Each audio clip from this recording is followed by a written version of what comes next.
Hoy vamos a hablar de lavado de dinero de una manera global, del crimen organizado y de sus vínculos con la corrupción política. Quédese con nosotros, vamos a abrir un expediente TVC en este entorno.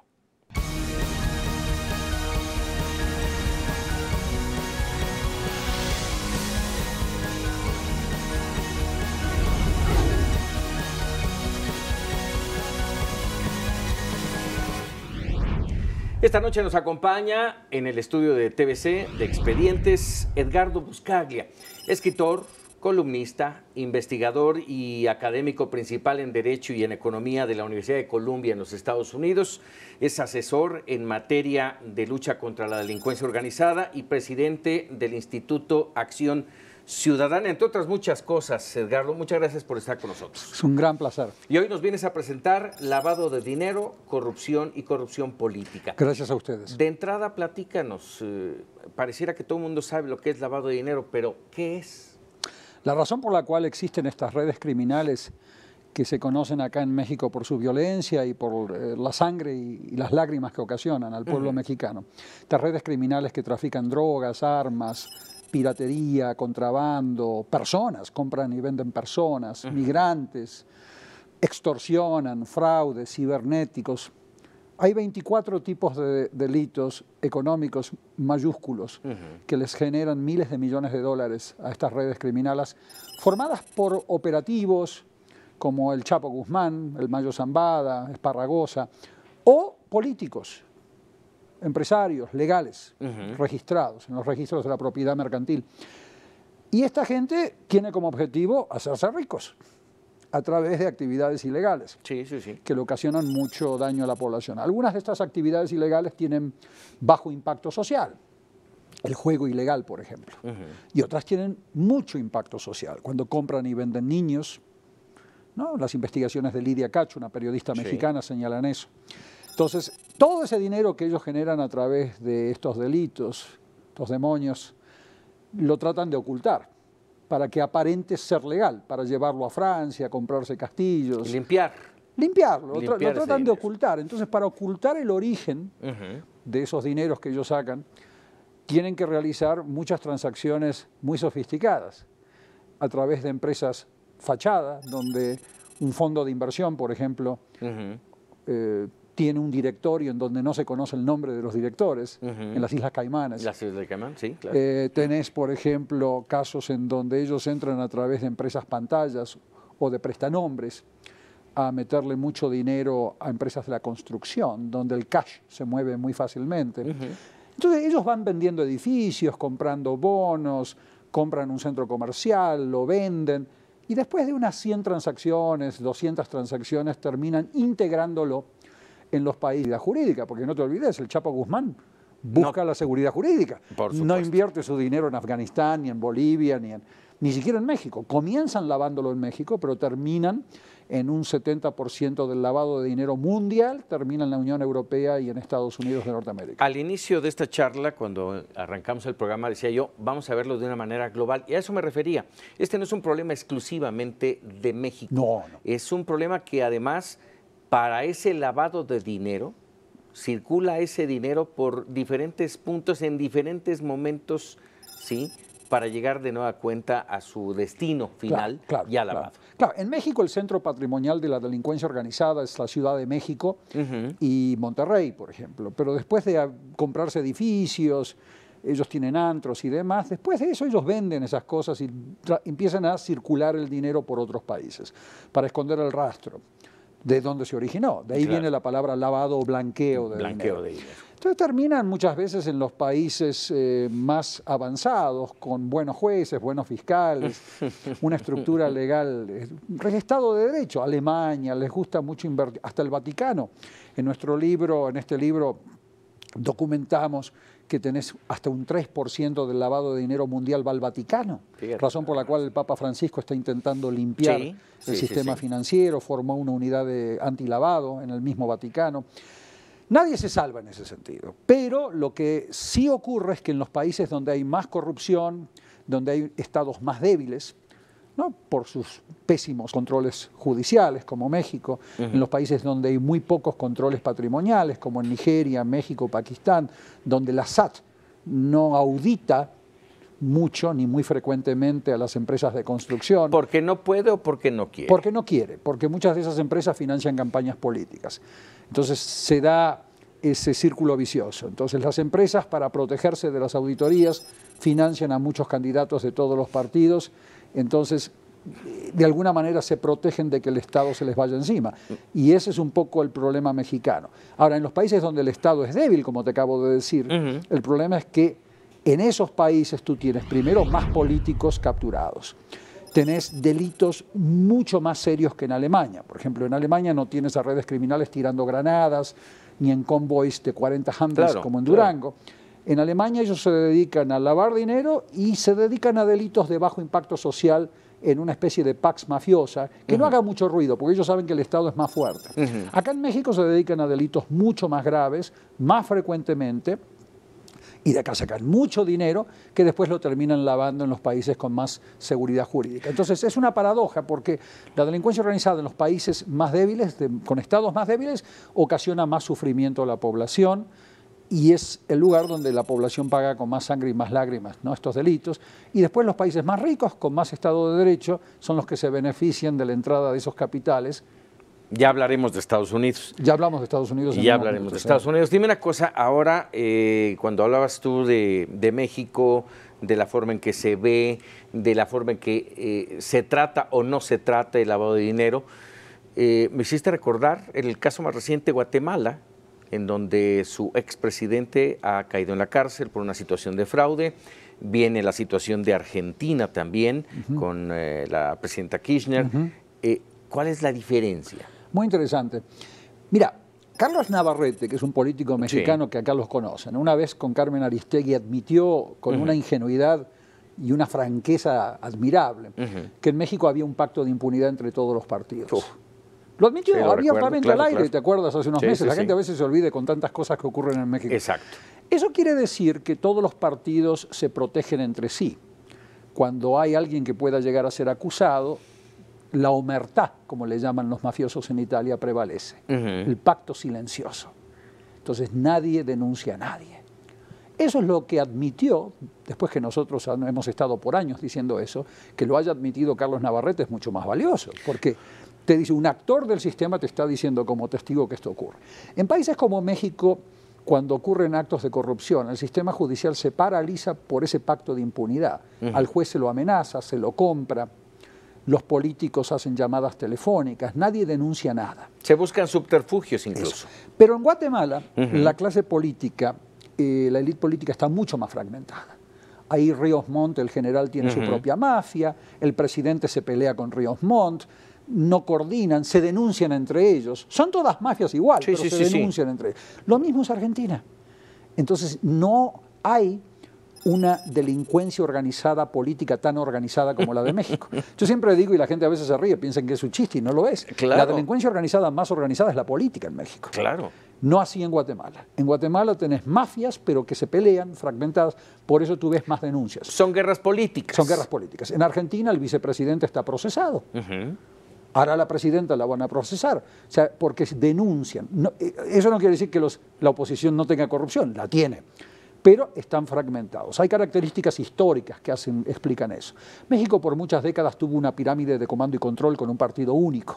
Eso hace que el pacto de impunidad sea más natural en la cultura mexicana que en un sistema como Argentina o Guatemala, que fueron de gobiernos democráticos, dictaduras militares, donde la clase política por características históricas ha estado mucho más dividida. Entonces, esa es una maldición para México. México ha sido maldecido por esa historia del partido único de Estado, que permite que el pacto de impunidad sea tan fácil de implementar en México, lo que impide que todas estas medidas que yo recomiendo en estos libros y en mis previos libros no se implementen en México y se implementen en otros países. Vamos, al inicio de esta charla platicabas y mencionábamos el tema del narcotráfico, del crimen organizado y de su vinculación con el poder, valga el término. Estos vínculos son muy fuertes. Lo has mencionado a lo largo de esta entrevista varias veces. La experiencia internacional es muy rica. y es aún más rica cuando se procesan esos casos a través de jueces como en Brasil, en Colombia, en Argentina, con todos sus defectos, en Italia. Ahí ves cómo opera la delincuencia organizada. En México, a través de los pocos expedientes judiciales que hemos evaluado a través de PGR, desde hace años, nos hemos encontrado que el gran canal para capturar a políticos acá son los financiamientos de campaña y precampañas políticas, a nivel municipal, estatal y federal, sin excepción. Monex, que está en este libro también, el caso Monex y otros. Y ese es el principal canal de entrada. Cuando hacemos encuestas anónimas con los políticos del PRD, PAN, todos los partidos te dicen en promedio que entre 8 y 9 de cada 10 pesos, o sea, un 80-90% del financiamiento que ellos reciben es ilícito. Date cuenta de lo que te estoy diciendo. Sí. O sea, es un parque de diversiones para el Chapo Guzmán, Zetas o cualquier grupo criminal japonés o chino que venga acá. Oye. Ese es el principal canal de entrada. El secundario, el segundo canal importante es licitaciones, deuda pública normalmente en la experiencia internacional. Sí. Se te meten en la deuda pública, se te meten en las licitaciones. En Italia, por ejemplo, el 25% de los ingresos de los grupos criminales italianos, 'Ndrangheta, Camorra, mafia siciliana, el 25% de sus ingresos sale de licitaciones públicas. Déjame, en este entorno que estás platicando, me vino a la mente hace apenas unas semanas en una conferencia de prensa para hablar sobre el viaje, la visita del Papa Francisco a México. Alguien le preguntó, si no mal recuerdo, al cardenal, le dijeron, oiga, porque están pidiendo apoyos para el viaje. Y alguno de los compañeros periodistas le preguntó, oiga, ¿y si el dinero viene del narcotráfico? Y la respuesta fue, si no mal recuerdo, fue, nosotros no sabemos quién nos hace depósitos, no lo vamos a saber, simple y sencillamente vamos a recibir ese depósito. Si viene del Chapo, pues no lo sabremos. Es una forma que también va a utilizar, ahorita que mencionabas tú, el caso del Chapo Guzmán, ¿no? Sí, mira, tenemos un problema grave porque la sociedad en ningún lugar del mundo está capacitada para hacer el rastreo, asumiendo de que el que recibe dinero no sea un delincuente. No está capacitada para rastrear el dinero desde sus orígenes hasta cuando le llega, ya sea a la iglesia. Muchas veces llega a través de empresas legales. Llega a través de empresas registradas. Sí. Empresarios conocidísimos en Guanajuato, en Tabasco, comienzan a dar dinero. Entonces el receptor muchas veces no tiene la capacidad de investigar. Ahí le corresponde al Estado hacer eso. Entonces yo siempre señalo que no tenemos que depender de que existan causas penales para poder investigar a alguien. Los países que mejor les va en contener a estos delitos para que sean de menor impacto social y estos grupos criminales se dediquen más, como en Japón, a prostitución, juegos ilegales, canchas de golf, que son delitos de menor impacto, meterse ahí. Tenemos que empezar a hacer unas auditorías tributarias a todo nivel y mucho más frecuentemente en México para que comiencen a caer sin ninguna causa penal de por medio. Después puede derivar en causas penales, pero tenemos que comenzar. Porque si no, nadie sabe de dónde viene el dinero, hacia dónde va. Y acá estamos en un problema grave porque los reportes internacionales te dicen que México es la tercera economía del planeta en cuanto a flujos ilícitos de dineros que circulan hacia adentro y hacia afuera de este país. Ya hablaremos de la primera. Vamos a hacer una breve pausa, Edgar. Vamos a ir a un corte comercial y regresamos porque estamos hablando de lavado de dinero en Expedientes TVC. Volvemos. Mata gente. Sí. En la medida que tú tengas políticos que están sujetos a malversación de fondos, se enriquecen ilícitamente, entran en alianzas con grupos criminales. Continuamos en Expedientes TVC platicando con Edgardo Buscaglia, el tema lavado de dinero y corrupción política.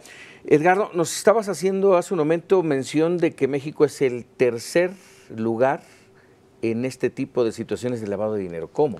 Tercero en cuanto a flujos ilícitos que pasan por este país. El dinero se termina integrando finalmente, donde las redes criminales lo dejan ahí, no lo tocan por mucho tiempo, integrando en inversiones directas a largo plazo en los países con más Estado de Derecho. Pero por México pasa ese dinero. O sea, pasa quiere decir... El lavado de dinero es un delito dinámico que se produce a través del tiempo. Se comete el delito, surge el dinero y ahí comienza un proceso de cientos de transacciones para esconderlo, que lleva tiempo. Sí, claro. Normalmente México concentra las etapas iniciales de querer lavarlo. Compran muchos edificios en la Ciudad de México, los venden en poco tiempo. Observas que en el sector de la construcción mexicana está creciendo al doble que el nivel del PIB mexicano. Hay una inflación artificial de precios en ese sector. Pero después se lo terminan llevando a Estados Unidos, a la Unión Europea.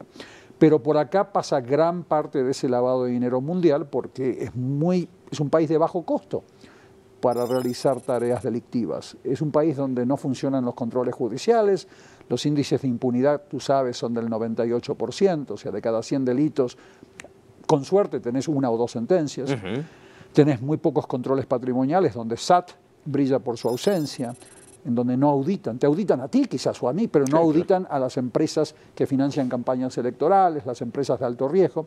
Tenés una corrupción política muy alta, porque como te expliqué, entran dineros a las campañas sin ningún tipo de barrera. Es muy fácil colocar a tu mafioso, al mafioso del Chapo Guzmán como candidato en una lista, porque las listas las elaboran los caciques a oscuritas, sin elecciones. Las listas de candidatos son elaboradas cerradas por caciques locales. Entonces, el sistema electoral está diseñado como regalo de Navidad para que los grupos criminales lo capturen. Eso hace que por acá pase mucho dinero. Pero termina integrándose en un 20% del lavado de dinero mundial, termina integrándose finalmente y quedándose en Estados Unidos. En Estados Unidos, el principal. Ahí se queda, el 20%, que eso es muy alto. Claro. Después tenés un 30% en toda la Unión Europea, que son 28 países. Pero digamos que Estados Unidos es un país muy atractivo por la misma ley de gravedad, es una economía poderosísima, hay buen Estado de Derecho, o sea, se protege la propiedad privada hasta un punto que quizás exagera, la propiedad privada ya se protege. Entonces, los grupos criminales buscan que su propiedad esté protegida, que no se las confisquen, no colocan su propiedad en China, no colocan sus activos en Afganistán, en lugares donde hay protección. Pero finalmente en Estados Unidos, si hay una ley, hay una persecución, una investigación, se aplica la ley. Se aplica mal en algunos casos. La delincuencia organizada más grave, la que nosotros hemos detectado, como por ejemplo los errores, entre comillas, que cometió el Banco HSBC, bancos holandeses, el Banco Santander, errores, entre comillas, que ellos admiten, que equivalen a miles de millones de dólares de dinero ilegal que fue pasando por estos bancos. Errores admitidos y estamos hablando de cantidades estratosféricas. Errores admitidos. Terminan en Estados Unidos estos casos siendo negociaditos en el Departamento de Justicia, donde esos bancos salen con una multita muy pequeña en comparación a los miles de millones de dólares que se han lavado a través de su sistema, y nadie es procesado, no se asignan responsabilidades penales a ningún banquero, a ningún gerente. Las negociaciones con el Departamento de Justicia son oscuras, sin control judicial. Por lo tanto, acá tenemos un problema también en Estados Unidos, donde la impunidad también financiera del sector privado prevalece por allá. Yo no estoy solo en criticar este aspecto. Hay grandes pensadores norteamericanos que han venido criticando estas negociaciones con la idea que los norteamericanos dicen, bueno, pero si le aplicamos demasiada sanción a este banco puede caer y eso ocasiona un gran daño social. Por favor. Es lo que pasó con HSBC, así lo manejaron. Ese es un problema que se ha aplicado mucho a Citibank y a otros bancos que han cometido errores. Entonces, eso hay que cambiarlo, hay que modificarlo, porque el baile de la corrupción lo tienen que bailar más de 2 personas. O sea, el baile de la corrupción requiere que tengas, sí, México comete sus errores, tiene su corrupción política, pero también tenés a las autoridades norteamericanas y europeas muy pasivas, no aplicando sanciones suficientes como para disuadir este tipo de comportamiento de bancos y de actores empresariales muy importantes. Vamos, corrupción e impunidad son estos dos factores que influyen a nivel global para el lavado de dinero. Así es. Corrupción e impunidad. La corrupción política es clave, porque acá siempre me hablan de la corrupción policial. La corrupción policial deriva de la corrupción política. No puede haber corrupción policial sin una corrupción que esté por encima.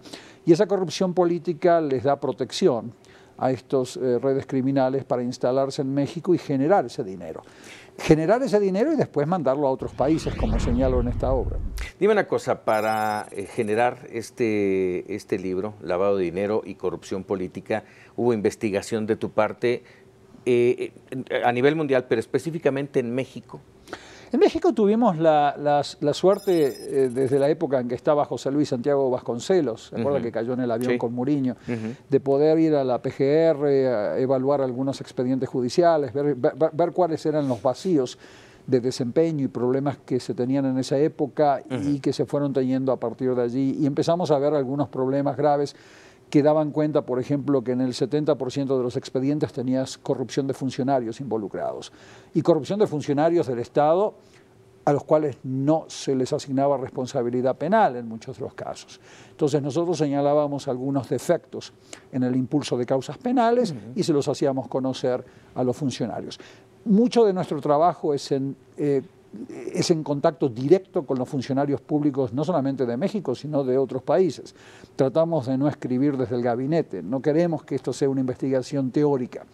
Los datos salen de expedientes, los datos salen de víctimas, que con el Instituto de Acción Ciudadana que presido en México atendemos a víctimas gratuitamente y ellas y ellos te dan información de cómo operan las redes criminales. El trabajo es anónimo, obviamente, porque amenazan mucho a la gente aquí. Y en algunos casos los sacamos del país y logramos que se puedan refugiar periodistas u otras personas en la Unión Europea o en América del Norte. Entonces, de ahí salen los datos, de ahí salen todos estos datos de expedientes y demás. Entonces, el libro trata de conjugar cuáles son las mejores prácticas internacionales para hacer menos frecuente este tipo de delitos y para que haya menos lavado de dinero que antes. Para acotarlo. La corrupción política mata gente. Sí. En la medida que tú tengas políticos que están sujetos a malversación de fondos, se enriquecen ilícitamente, entran en alianzas con grupos criminales, lo que tú tienes después es inversiones públicas que no van hacia donde deben ir. Te encuentras en la Ciudad de México con niños que no tienen acceso a agua en esta ciudad. En la Ciudad de México, no te estoy hablando de la frontera con Guatemala. Y al mismo tiempo tú ves que muchas contrataciones públicas salen como sospechosamente sesgadas hacia empresarios del poder. La corrupción política mata. La gente no tiene acceso a la salud, no tiene acceso a la justicia, no tiene acceso a bienes y servicios básicos que te permiten sobrevivir si hay mucha corrupción política. Entonces, eso es un factor que yo trato de señalar. Todo este lavado de dinero que está tratado en este libro no sale principalmente del narcotráfico, como indica la caricatura que muchas veces teníamos. Yo también la tenía antes. Sale principalmente de la corrupción política asociada a drogas, de la corrupción política asociada a la compraventa de personas, como indica Lidia Cacho, a la corrupción política ligada al contrabando, a la piratería, al fraude, a la extorsión. La corrupción política absorbe mucho de ese dinero que sale de esos delitos y después lo lava, y esa es el principal fuente del lavado de dinero, la corrupción política, no solo en México, sino en otros países del mundo. Nos quedan tan solo un par de minutos, Edgardo. Ante esta visión que nos dejas aquí en Expedientes TVC y en este libro, una visión que, si me permites, diría yo, catastrofista, ¿hay salida? No quiero ser escandaloso. En el último capítulo tienen salidas, propuestas. Si México se engancha realmente y rompe con ese pacto de impunidad que señalaba Navarrete, y aplica estas medidas como hizo Italia, Colombia, Brasil, sale de esta pesadilla. ¿Hay posibilidad? Hay mucha posibilidad. Mira, si Colombia y Brasil lo han logrado con menos recursos humanos, menos recursos presupuestarios, México lo puede hacer mejor. Pero hay que ponerse las pilas, hombre. A ver, si tienen hoy a un fiscal como el fiscal Santiago Nieto de la FEPADE, que ha consignado un subsecretario de Gobernación, a ese fiscal en Brasil se lo aclama en las calles, se lo protege socialmente, es un héroe en Brasil. Acá ni se lo conoce. La sociedad está ausente de esta lucha. Así es. Entonces, en vez de estar esperando de que el Estado haga todo y de que comencemos a ver quién nos va a traer la solución, la sociedad civil tiene que integrarse mejor, proteger a sus héroes que están tratando de aplicar estas medidas que yo recomiendo en este libro. Son 20 propuestas. Y después ayudar a que esos fiscales, a esos jueces, que hay gente honesta en este país, pueda implementar las propuestas que yo señalo en este libro para que México salga de esta pesadilla. O sea que en ese sentido no es catastrofista, todo lo contrario, es propositivo, y tratamos de que los que lean este libro entiendan de que si México sigue el rumbo de Colombia, Italia, Brasil, Indonesia, de países que de a poco vienen saliendo de estas pesadillas, México lo va a lograr mejor que otros. Así es. Edgardo Buscaglia, lavado de dinero y corrupción política. Muchas gracias por estar con nosotros. Felicidades. Igualmente, felicidades. Y nosotros nos vemos en otro Expediente TVC.